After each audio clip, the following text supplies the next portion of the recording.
You just watched the biggest football match on earth. Maybe it's your first. Here's the thing, nobody explains to a new fan. Every one of those 22 players was doing a completely different job. There are 8 positions on a football pitch, and each one is its own sport. Different body, different brain, different way of winning you the game. Here are all 8. What each player is actually trying to do, who does it best, and which position quietly decides more matches than any other. Start with the only player allowed to use his hands.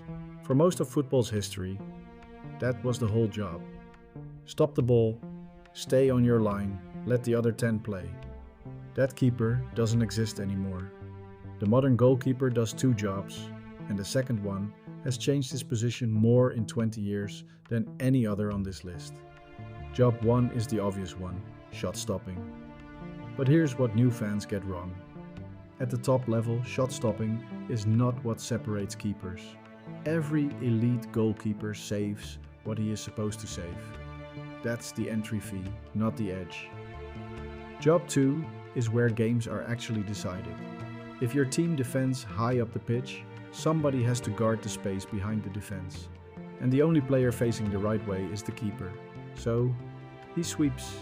He defends 18 yards off his own line. And when his team has the ball, he becomes the deepest passing option on the field. A keeper who can pass under pressure is worth an extra midfielder.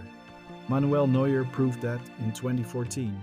Unai Simon and Emiliano Martinez both started this final as the first line of build-up, not just as shot stoppers. Verdict: 6 out of 10. A great keeper is a floor, not a ceiling. He loses you more games than he wins you. The elite ones save you about a goal a game. One error erases a month of saves. 2 players in the middle of the defense.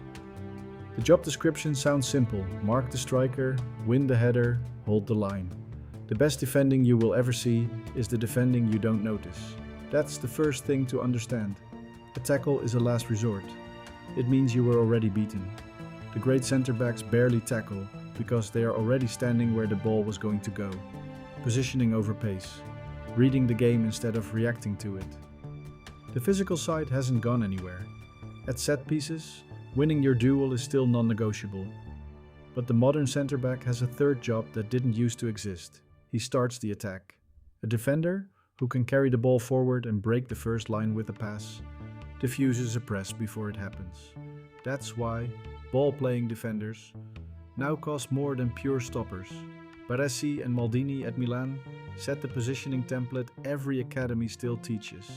In this final, Pau Cubarsí and Cristian Romero gave you both modern answers. The ball-playing stepper and the front-foot duel winner. Verdict: 7 out of 10. A mistake here is a goal. A mistake almost anywhere else is only a chance. The fullbacks start in the back 4 on the outside, and they have, without much argument, the most physically punishing job on the pitch. Up and down, one touchline for 90 minutes. The defensive base comes first. Deny the cross and never get isolated 1-against-1 against a winger with grass in front of him. But almost nobody signs a fullback for that anymore. Modern fullbacks create as many chances as some wingers do. And this is where the position gets interesting, because every coach now faces a fork. Option 1. The fullback overlaps. He runs outside his own winger, hugs the touchline and stretches the pitch. Option 2. He inverts. He steps inside into central midfield, hands the touchline to the winger and gives his team an extra body in the middle to control the game. Same player. 2 completely different teams, depending which one you pick. Cafu and Roberto Carlos made full-back an attacking position in the first place. In this final, Pedro Porro holding width and Nicolas Tagliafico tucking in. Verdict: 7 out of 10. The most tactically influential defensive position on the pitch. It's where numbers get created. The fitness demand is what caps it late in games. This is the one. The number 6, the pivot. The player who sits in front of the defense and holds the whole thing together. And the position you only notice when it isn't there. His zone is the gap between midfield and the center backs. That's the space every good attack wants to play into, and his job is to make it unavailable, not by chasing, by standing in it. While everyone else moves, he holds. That positional discipline is the entire skill. There are two schools. The destroyer wins the ball back, he presses, he tackles, he ends attacks by force. The deep-lying playmaker ends them by geometry. He takes the pass, turns, and sets the tempo of the game. The very best do both. Sergio Busquets barely tackled anyone and controlled a decade of football by standing in the right place. In this final you had Rodri against Enzo Fernandez. The positional controller and the progressive passer, same zone, two philosophies. Verdict, 9 out of 10. This is the position that quietly decides the most matches. Teams misses 6 more than they miss anyone else. Take him out and the entire structure leaks. And if the 6 is the position that controls a game, penalties are the moment none of it matters. That's the first episode of this series, Cards Above. The number 8 is the engine, box to box. The player who supports the defense, drives the attack, and covers ground nobody else on the pitch is covering. Box to box gets said a lot without being explained, so here it is literally, arriving in both penalty areas in the same passage of play. He's defending a corner at one end, and 60 seconds later he's arriving late at the other.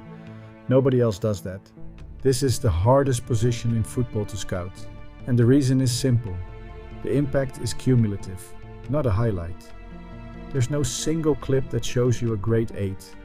You have to watch him for 90 minutes and notice that his team never seems to be outnumbered anywhere.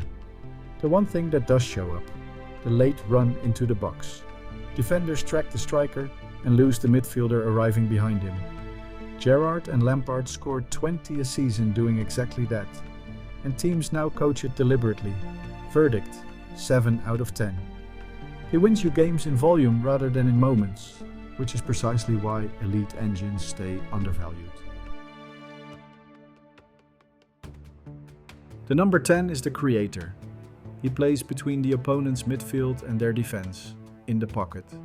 He receives the ball on the half turn, and he produces the final pass. This is the classic playmaker, and modern football very nearly killed it. Here's why. When pressing took over, that pocket stopped being free space.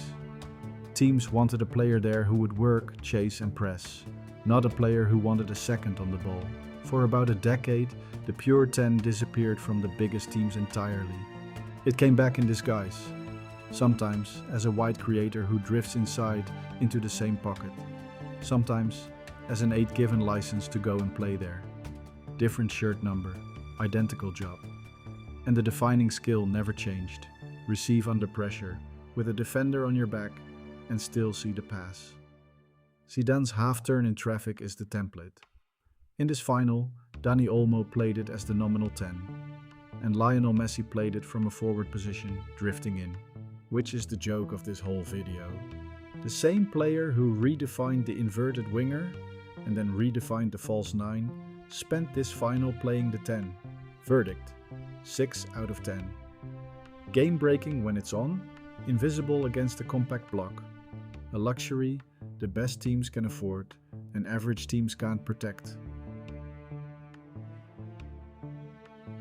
The winger is the wide attacker, and his job is the purest 1-against-1 in the sport. Beat your fullback, then cross it, cut inside and shoot, or drag defenders across and free somebody else. Isolation is the entire point. Get your winger the ball with one defender in front of him and grass to run at. That is the highest value 1-against-1 in football, and good teams build whole systems just to manufacture it. There are two kinds. The traditional winger is on his natural side, right-footed on the right, so he goes outside and crosses. The inverted winger is on the opposite side, left-footed on the right, so he cuts inside onto his stronger foot and shoots. Messi and Robben made that undefendable, even though every single defender knew it was coming. And an elite winger warps the whole defense.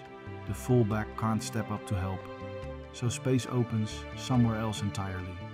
In this final, Lamine Yamal started wide and took that duel on all night, and Nico Williams attacked the same 1-against-1 from the opposite flank. Verdict: 8 out of 10. The most direct match winner in the final third. One moment settles a knockout game. Volatile though, against a disciplined fullback, a winger can vanish for 90 minutes. And the number 9 is the one who gets paid to score. Lead the line, occupy the center backs. Finish what the other 7 positions spent the whole match creating. It is the only position on this list where the end product is the entire job. Nobody remembers a striker's build-up play, but the part most fans miss isn't the finishing, it's the movement. A striker earns his goals with the runs that never get the ball. The run that drags a center back 3 yards out of position so somebody else can use the space. 10 of those, and one of them gets a pass, which is where the false 9 comes from. Instead of running in behind, he drops into midfield. If the center back follows him, there's now a hole in the defense. If the center back doesn't follow, he's free between the lines. You cannot defend both. Ronaldo, the Brazilian one, was the complete 9. Messi's false 9 under Guardiola was the anti-9 that broke defenses by leaving the position empty. In this final, Julian Alvarez running the channels. Mikel Oyarzabal as the classic center forward. Verdict: 8 out of 10. The most valued position in the transfer market, and rightly so. Chances are hard to create and harder to finish. It loses a point only because the best modern attacks manufacture goals from every position, not just the 9. 8 positions, 8 completely different sports, played on the same pitch, at the same time. Watch the final back and you'll see it now. The keeper starting attacks, the 6 holding everything together, the winger waiting for one moment. You didn't just watch a match, now you can read it. So, tell me, which position did you never fully understand before this? And which one do you think actually decides the most games? And now that you know the players, the rest of this series is how coaches use them. Start anywhere.